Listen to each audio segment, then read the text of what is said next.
Pinuntahan na rin po namin yung dati apartment na pinuntahan niya. At ang sabi ng naging kasera niya, halos araw-araw daw nang binibitigan dito ang Maynila sa paghahanap sa tatay niya. Oh, dinabis na naman. Nahanap mo ang tatay mo? Lahat tayo na wala ng kamag-anak dahil sa paglusog ng mga hapon. Kaya lahat tayo naghahanapan din. Nagugutom ko ba?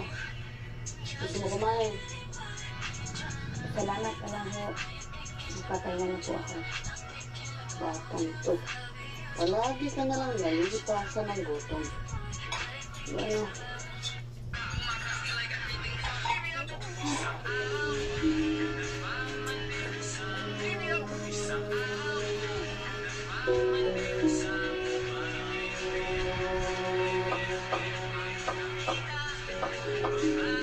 Maraming buwan ng lumipas, pero hindi tumigil si Clarita sa paghahanap sa kanyang anak. Aalis siya ng maaga at kapag bumalik ay gabing-gabi na.